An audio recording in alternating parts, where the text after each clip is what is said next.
2025 के अंदर major changes थे, नो ऑप्शन क्वेश्चंस आपके पास नहीं रहने वाला, टाइम प्रेशर इंक्रीज हो गया था क्योंकि टाइम आपको कम मिलने लगा था, फुल्ली सीबीडी मोड था, स्ट्रेस मोड था बच्चों के बीच में।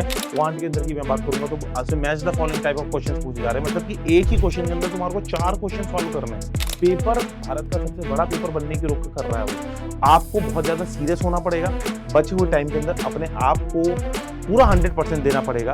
हर शिफ्ट के अंदर same level of difficulty paper banana difficult हो जाता है। हेलो बच्चों, क्या हाल चाल है? आई होप आप सभी के सभी बहुत ज्यादा बढ़िया हैं। देखो, सीयूटी का एग्जामिनेशन आप सभी के बिल्कुल सर पर है। हर जगह कभी भी कोई भी चीज आप लोग शुरू करते हैं तो आपको उसके बारे में इन एंड आउट पता होना चाहिए। किसी भी जंग के अंदर अगर आप लोग जा रहे हैं तो अपने विरोधी के बारे में आपको सब कुछ अगर पता है तो उस जंग के अंदर तुम्हारा जीतना निश्चित है। तो वैसे ही आप सभी के लिए सीयूटी भी एक तरीके से जंग का मैदान है। अगर आप लोगों को सीयूटी के बारे में नहीं पता, ठीक है, आपको उसके पैटर्न के बारे में पता होगा, आपको उसको सब्जेक्ट के बारे में पता होगा, लेकिन क्या उसके ट्रेंड के बारे में पता है कि जिससे आप लोग खुद से अपने आप से एक्सपेक्ट कर पाओ कि क्या चीजें आने वाली हैं एग्जामिनेशन के अंदर, पेपर का पैटर्न कैसे होने वाला है, पेपर का डिफिकल्टी लेवल कैसे होने वाला है। तो यहां पे मैं आप सभी का, मैं सीयूटी मेंटर वरुण गोयल आप सभी से हर एक चीज डिस्कस करूंगा और यहां पे हम लोग बात करेंगे कि 2026 के अंदर पेपर आपका कैसे होने वाला है, अच्छे से समझेंगे। एंड आप लोगों के लिए आई ओपनिंग है कि जिससे आप लोग बचे हुए टाइम के अंदर बहुत मन से, बहुत अच्छी तरीके से प्रिपरेशन कर पाए। तो देखो, सबसे पहली चीज अगर मैं बात करूं तो ये आपका 2022 से लेकर 2025 का ट्रेंड एनालिसिस करेंगे और यहां पे देखेंगे, ये फिल इन द ब्लैंक करेंगे कि 2026 का क्या लेवल रहने वाला है। क्योंकि 2022 वाज द फर्स्ट ईयर जब आपका सीयूटी का एग्जामिनेशन इंट्रोड्यूस हुआ था और पहली बार इंडिया की सारी यूनिवर्सिटीज ने पार्टिसिपेट किया था और बच्चों के पास ऑप्शन आया था कि वो एक एग्जामिनेशन देके दुनिया की बेस्ट यूनिवर्सिटीज तक पहुंच पाए। तो देखो, सबसे पहला साल जब ये एग्जामिनेशन हुआ था 2022 का, तो उस समय कोविड का टाइम था, तो आपके जो बोर्ड के एग्जामिनेशन थे वो भी लेट हुए थे, वो भी पोस्टपोन हुए थे। एंड जो आपका जून के महीने की बात थी, तो मतलब अप्रोक्सीमेटली मुझे जहां तक याद है अप्रैल में आपका ये आया था एंड जून में आपका पेपर हुआ था ये, ठीक है। और पेपर बहुत ईजी था, लिटरली बहुत ईजी था, क्योंकि पहली बार जब पेपर आया था तो आपका इंट्रोडक्शन जो होता है पेपर का वो हमेशा ईजी से ही होता है। 2023 के अंदर वो ईजी टू मॉडरेट हो गया, 2 साल हो गए थे पेपर को, ठीक है। तो किसी किसी शिफ्ट्स के अंदर आपके मॉडरेट क्वेश्चंस पूछे गए थे। लेकिन 2024 के अंदर कुछ एक नया चेंज आया इसके अंदर। 2024 के अंदर एनटीए ने सोचा कि हमारे को मल्टीपल शिफ्ट्स के अंदर बच्चों को पेपर कराना पड़ता है, क्योंकि इतनी सीबीटी मोड के अंदर या फिर मैं बोलूंगा कि लैब्स, कंप्यूटर लैब्स हमारे पास इतनी अवेलेबल नहीं है। तो इसी वजह से हम लोग क्या करते हैं, ऑफलाइन मोड में इसको इंप्लीमेंट करते हैं, जैसे नीट का पेपर होता है। लेकिन अनफॉर्चुनेटली ऑफलाइन मोड भी सक्सेसफुल नहीं रहा, ठीक है।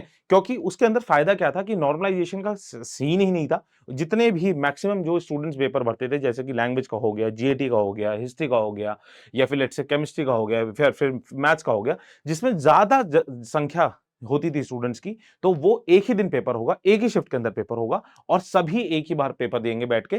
तो और नॉर्मलाइजेशन का और मल्टीपल शिफ्ट का पूरा का पूरा सिनेरियो ही खत्म हो जाता। लेकिन वो सक्सेसफुल नहीं रहा, दिक्कतें रही। तो इसी वजह से 2025 के अंदर वापस से आ गए ये लोग ऑनलाइन मोड के अंदर। तो लेकिन अगर मैं 2024 की बात करूंगा तो पेपर मिला था, तो पेपर थोड़ा सा इजी टू मॉडरेट लेवल पे चल रहा था, क्योंकि अभी भी स्टेब्लिश हो रहा था पेपर। अगर आप देखिए ना, कोई भी एग्जामिनेशन को स्टेब्लिश होने में कम से कम 6 से 7 साल लग जाते हैं। तो अभी भी बहुत सारे चेंजेस होते रहते हैं। अगर मैं बात करूं 2022 की, तो जीएटी के अंदर पहले 75 क्वेश्चन आते थे, फिर उसके बाद उसको 60 क्वेश्चन पे लेके आए और फिर डिफरेंट डिफरेंट पेपर्स के लिए, लेट्स से कि आपका फिजिक्स का पेपर हो गया, आपका मैथ्स का पेपर हो गया, डोमेन्स के पेपर के अंदर की मैं बात करूं, आपका इकोनॉमिक्स का पेपर हो गया, इनके अंदर आपको ज्यादा टाइम मिला करता था। जीएटी के अंदर आपको ज्यादा टाइम मिलता था, मतलब हर एक पेपर के लिए टाइमिंग्स अलग हुआ करते थे। फिर आपको ऑप्शंस मिलने लगे कि 60 क्वेश्चंस मिलेंगे, 50 क्वेश्चन आपको अटेम्प्ट करने हैं, 50 क्वेश्चन मिलेंगे, 40 क्वेश्चन आपको अटेम्प्ट करने हैं। तो लेकिन अब फाइनली सब कुछ स्टैंडर्डाइजेशन हो गया है कि सभी पेपर्स के अंदर 1 घंटे का टाइम मिलेगा, 50 क्वेश्चंस मिलेंगे, 50 के 50 तुम्हें अटेम्प्ट करने हैं, कोई भी ऑप्शन नहीं मिलने वाला। तो ये सारी की सारी चेंजेस चलते रहते हैं, ये टेस्टिंग चलती रहती है कि किस तरीके से बच्चों को हेल्प हो पाए, ठीक है। तो 2025 के अंदर सारी की सारी मेजर चेंजेस हो चुके हैं। 2025 के अंदर एक स्टैंडर्ड सेट हो गया है कि भैया 50 क्वेश्चन आएंगे, 50 के 50 बच्चों को अटेम्प्ट करने पड़ेंगे, इररिस्पेक्टिव ऑफ एनी सब्जेक्ट। आपको 1 घंटा मिलने वाला है और उससे ज्यादा नहीं मिलेगा। ठीक है, 2026 के अंदर क्या क्या मेजर चेंजेस होंगे अभी हम समझते हैं। तो देखो मैं आपको बोलूंगा 2025 के अंदर मेजर चेंजेस थे, नो ऑप्शन क्वेश्चंस आपके पास नहीं रहने वाला, टाइम प्रेशर इंक्रीज हो गया था क्योंकि टाइम आपको कम मिलने लगा था, फुल्ली सीबीडी मोड था, स्ट्रेस मोड था बच्चों के बीच में। जो बच्चे दूर दराज के एरिया से थे, गांव के एरिया से थे, तो उन लोगों को दिक्कतें होती थी। 2024 के अंदर जब ऑफलाइन मोड के अंदर पेपर हुआ था तो मुझे पता है कि बहुत सारे बच्चे जो गांव के एरिया के बच्चे थे उन लोगों को बड़ी खुशी हुई थी कि हाँ जी सर कि हमने आज तक कंप्यूटर यूज नहीं किया है, तो अब हम लोग बहुत आराम से अपनी परफॉर्मेंस दे पाएंगे, अपना परफॉर्म कर पाएंगे। तो इसी वजह से बच्चे बड़े खुश थे। लेकिन वापस से 2025 के अंदर पेपर शुरू हो गया आपका ऑनलाइन मोड के अंदर, तो इस वजह से दिक्कतें आई थी बच्चों के बीच में। मल्टीपल शिफ्ट की नॉर्मलाइजेशन हो गया था क्योंकि देखो हर शिफ्ट के अंदर same level of difficulty paper banana difficult हो जाता है, बहुत ज्यादा मुश्किल है। समझ में आई बात? कि मतलब मान के चलो मैंने जीएटी का पेपर 14 मई को दिया, मेरा और दोस्त का पेपर है 29 मई को जीएटी का, तो इनके बीच में मल्टीपल शिफ्ट्स के पेपर होंगे, तो हर एक दिन सेम डिफिकल्टी लेवल क्वेश्चंस बनाना बहुत ज्यादा डिफिकल्ट हो जाता है। तो इसी वजह से फिर उसके अंदर आता है नॉर्मलाइजेशन, कि सभी बच्चों को जिस बच्चे ने डिफिकल्ट शिफ्ट के अंदर पेपर दिया है, जिस बच्चे ने आसान शिफ्ट के अंदर पेपर दिया है, तो उनको एक स्केल पे नापा जाएगा। तो कभी कभार ऐसा होता है जिस बच्चे ने डिफिकल्ट शिफ्ट में पेपर दिया है तो उसका जो रॉ स्कोर है वो उससे ज्यादा मार्क्स आ जाते हैं। मतलब कि लेट्स से कि किसी ने डिफिकल्ट शिफ्ट में पेपर दिया है, उसके अंदर जीएटी के अंदर उसके मार्क्स हैं लेट्स से 250 में से 150 मार्क्स, और किसी एक स्टूडेंट ने जिसका इजी शिफ्ट में पेपर पढ़ा था तो उसका 250 में से 200 मार्क्स हैं।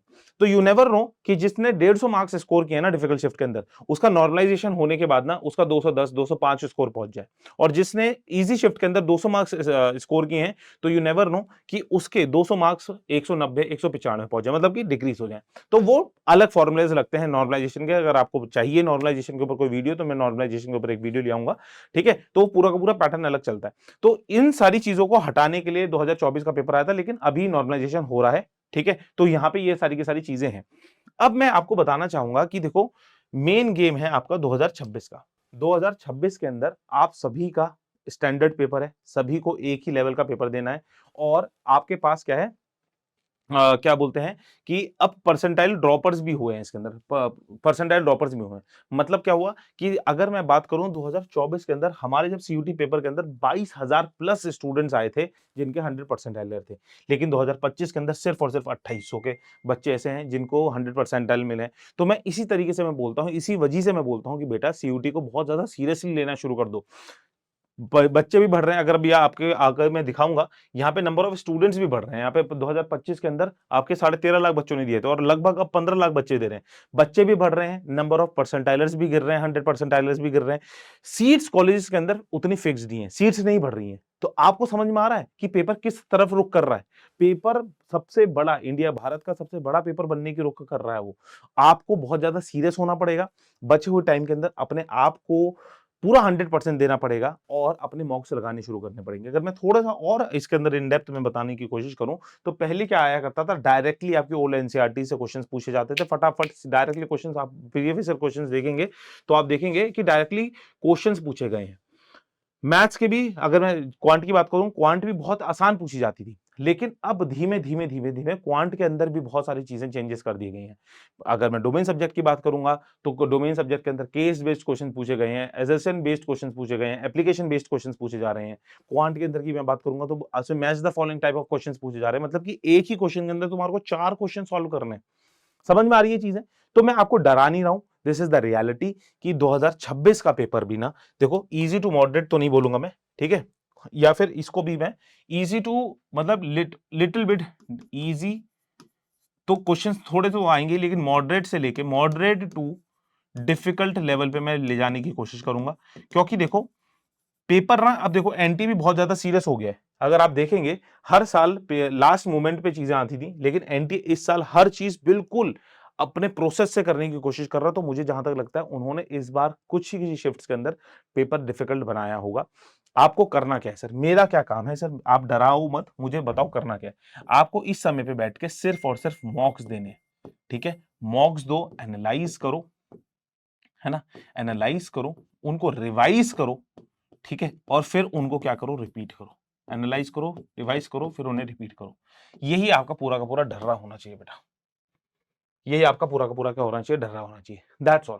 क्लियर है बेटा? ये सारी की सारी चीजें होनी चाहिए। मॉक्स दीजिए, मॉक्स कहाँ से देखनी है आपको, क्या कर सकते हो आप, CUT मॉक्स 2026 आप लिख सकते हैं ऑनलाइन के ऊपर वहां पे, नहीं तो PW लाइव एप्लीकेशन के ऊपर भी आपको मॉक्स मिल जाते हैं। मॉक्स देना शुरू कर दो। सर सिलेबस कंप्लीट नहीं हुआ, सिलेबस नहीं भी कंप्लीट हुआ तब भी स्टार्ट गिविंग योर मॉक्स और उनका एनालिसिस करना शुरू करो। This is the only way out जिससे आप लोग पेपर के अंदर बहुत अच्छे मार्क्स लेके आ सकते हैं। बहुत ज्यादा डिफिकल्ट पेपर भी आएगा, टेंशन नॉट, आपको टेंशन लेने की जरूरत नहीं है। आपके अगर आपके लिए पेपर कोई डिफिकल्ट है तो सभी के लिए पेपर वो डिफिकल्ट है, ठीक है? तो मार्क्स कम आएंगे, परसेंटाइल बढ़ जाएगी, है ना? कम मार्क्स पे ज्यादा परसेंटाइल आ रही होगी, तो टेंशन नहीं लेनी है।